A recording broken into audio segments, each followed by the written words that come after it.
YCP గవర్నమెంట్లో pension 3,000 పెంచడానికి ఎంత ఇబ్బందులు పెట్టారండి ప్రజల్ని.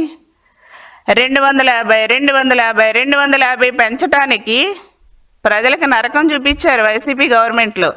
సంవత్సరం అది కూడా 250 పెంచారు. కానీ ఎట్ ఏ టైం మేము ఎలక్షన్లో ఏదైతే హామీ ఇచ్చామో 4,000 పెంచుతామని, ఆ 3,000కి ప్లస్ 4,000 కలిపి 7,000 మేము గెలిచిన వెంటనే ఫస్ట్ ప్రజలకి ఇంటి వద్దకు వెళ్ళి ఇచ్చాం.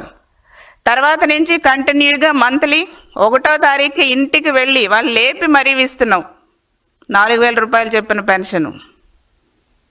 అదేవిధంగా తల్లికి వందనం. ఇంట్లో ఎంతమంది పిల్లలు ఉంటే అంతమంది, ఒక్కరా, ఇద్దరా, ముగ్గురా, నలుగురా, ఐదుగురా, ఆరుగురా, ఒక ఫ్యామిలీలో అయితే 8 మంది సంతానం, 8 మంది పిల్లలకు కూడా తల్లికి వందనం ఇచ్చాం. 6 మంది ఉన్నా ఇచ్చాం, 7 మంది, ఎంతమంది ఉంటే అంతమందికి మేము తల్లికి వందనం ఇచ్చాం. మీరు ఇచ్చారా వైసీపీ వాళ్ళు?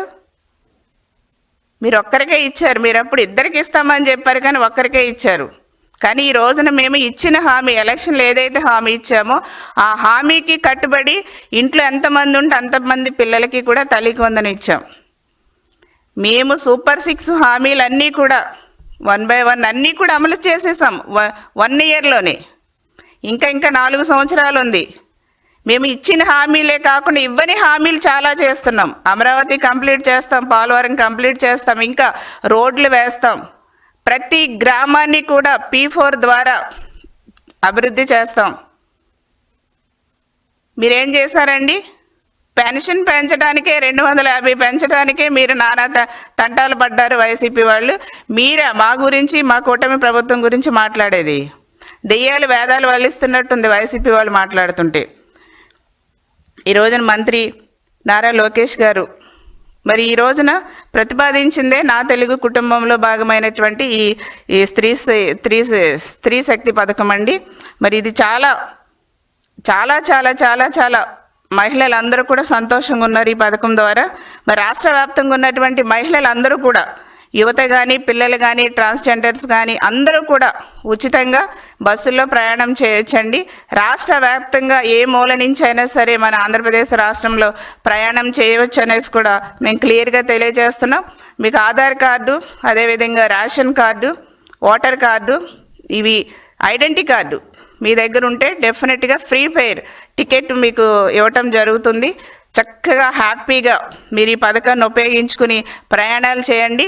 ఈ స్త్రీ శక్తి పథకం ద్వారా ఇంకొకటి ఏంటంటేనండి, బంధాలు కూడా బలపడతాయి, కుటుంబ బంధాలు బలపడతాయి అనేసి కూడా నేను తెలియజేస్తున్నా. ఎందుకంటే ఫైనాన్షియల్ ప్రాబ్లం వల్ల అన్నదమ్ముల ఇంట్లోకి వెళ్ళాలన్నా, బంధువుల ఇంట్లోకి వెళ్ళాలన్నా కూడా లేడీస్ చాలా ఆలోచిస్తారు. భర్తకి భారం కాకూడదు, కుటుంబంలో ఇది ఏదో ఖర్చుకు వస్తుందిలే, పిల్లలకి ఇది ఏదో ఖర్చుకు వస్తుంది, భర్తకి ఇంట్లో గడపడానికి ఏదో ఒక ఖర్చుకు వస్తుందిలే అనేసి ప్రయాణాలు కూడా క్యాన్సిల్ చేసుకునే కుటుంబాలు, మహిళలు చాలామంది ఉన్నారు. కాబట్టి వాళ్ళందరికీ కూడా ఇది చాలా చాలా బెనిఫిట్గా ఉంటుందండి, చాలా చాలా మంచిది. దీనివల్ల కూడా చక్కగా మీరు కుటుంబాలు దగ్గర అవుతాయి, బంధాలు కూడా దగ్గర అవుతాయి. బంధాలు మరింత మెరుగుపరుచుకునే అవకాశం కూటమి ప్రభుత్వం మా మహిళా సోదరీమణులకు ఇచ్చిందనేసి కూడా నేను తెలియజేస్తున్నా. మరి అంతేకాకుండా మొత్తం 100% ఉన్నటువంటి ఏపీ ఆర్టీసీ బస్సుల్లో 74% ఉన్నటువంటి 5 రకాల బస్సులండి.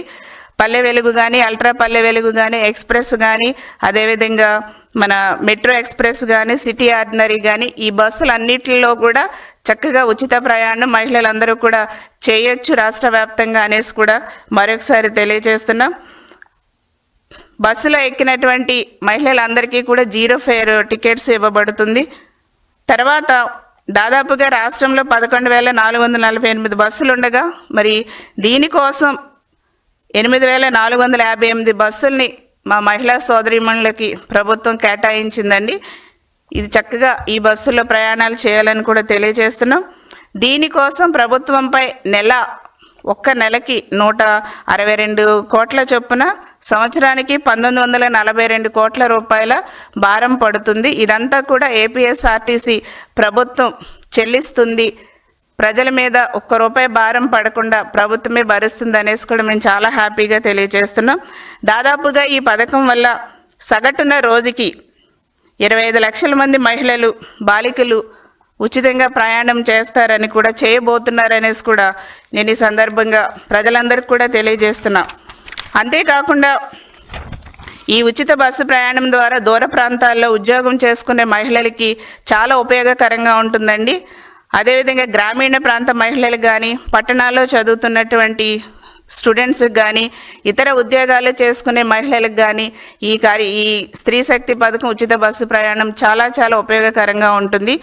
అంతేకాకుండా రోజు పనిచేసే మహిళలకు కానివ్వండి, స్టూడెంట్స్కి, మరి చితక పనులు చేసుకునే ఉద్యోగస్తులకి ఈ ఉచిత బస్సు పథకం అనేది కూడా చాలా చాలా ఉపయోగంగా ఉంటుంది.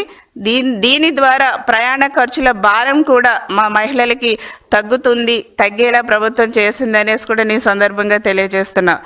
అంతేకాకుండా ఈ స్త్రీ శక్తి పథకం ద్వారా ప్రతి కుటుంబంలో ప్రయాణ ఛార్జీల రూపంలో దాదాపుగా నెలకి 1000 నుంచి 1500 రూపాయల వరకు ప్రతి ఒక్క మహిళకి, కుటుంబానికి ఆదాయం అంటే మిగులుతుందన్నమాట, ఆదా అవుతుంది.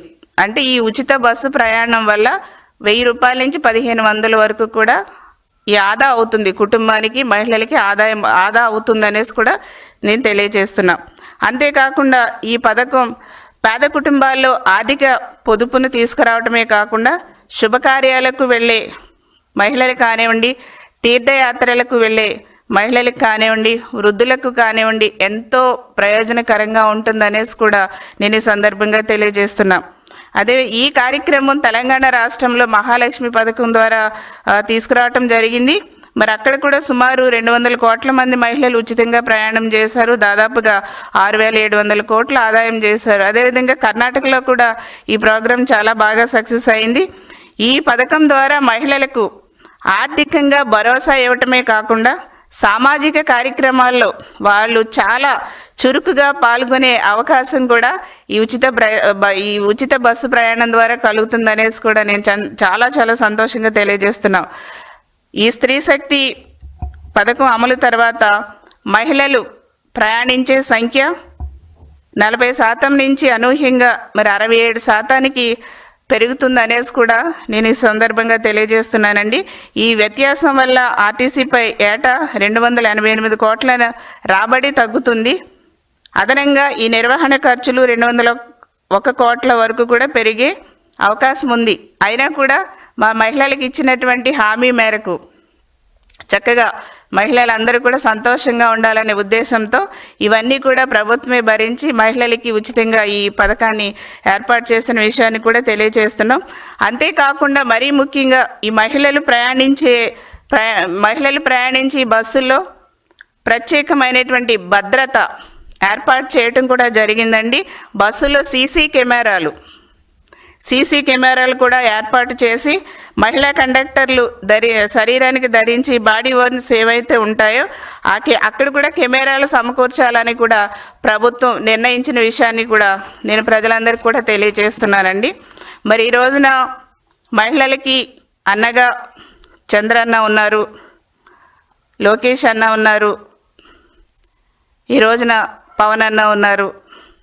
ఈ కూటమి ప్రభుత్వంలో ఇచ్చిన హామీలన్నీ కూడా నెరవేర్చుకుంటూ ముందుకు వెళుతున్నాం.